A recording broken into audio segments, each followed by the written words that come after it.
Israel লেবাননের মধ্যে চলমান যুদ্ধের অবসান ঘটাতে ২১ দিনের যুদ্ধবিরতির প্রস্তাব দিয়েছে যুক্তরাষ্ট্র, ফ্রান্স ও তাদের পশ্চিমা মিত্ররা। একই সাথে গাজায়ও যুদ্ধবিরতির প্রস্তাব দিয়েছে তারা। লেবানন ইস্যুতে জাতিসংঘ নিরাপত্তা পরিষদের বৈঠক শেষে এক যৌথ বিবৃতিতে ২৫ সেপ্টেম্বর এই প্রস্তাব দেওয়া হয়।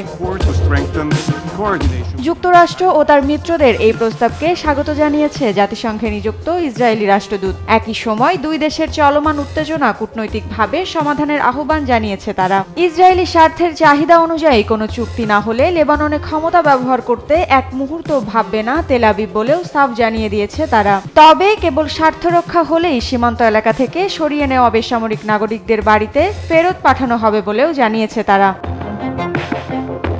যুদ্ধবিরতির প্রস্তাব দেওয়ার পর ইসরায়েল ও লেবানন অর্থাৎ হিজবুল্লাহর সাথে এরই মধ্যে যোগাযোগ স্থাপনের চেষ্টা করা হচ্ছে বলে জানিয়েছেন এক মার্কিন কর্মকর্তা। কূটনৈতিক প্রচেষ্টার মাধ্যমেই দুই দেশের সীমান্তবর্তী বেসামরিক মানুষের জীবন রক্ষায় সবাইকে এগিয়ে আসারও আহ্বান জানিয়েছে ওই মার্কিন কর্মকর্তা।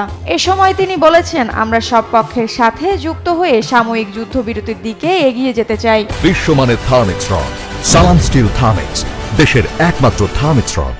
লেবানন ভিত্তিক সশস্ত্র গোষ্ঠী হিজবুল্লাহর সাথে ইসরায়েলের সাম্প্রতিক সময়ে সংঘাত এবং হামলা পাল্টা হামলা বেড়েছে। গত সপ্তাহ থেকে লেবাননে ভয়াবহ বিমান হামলা চালাচ্ছে ইসরায়েল।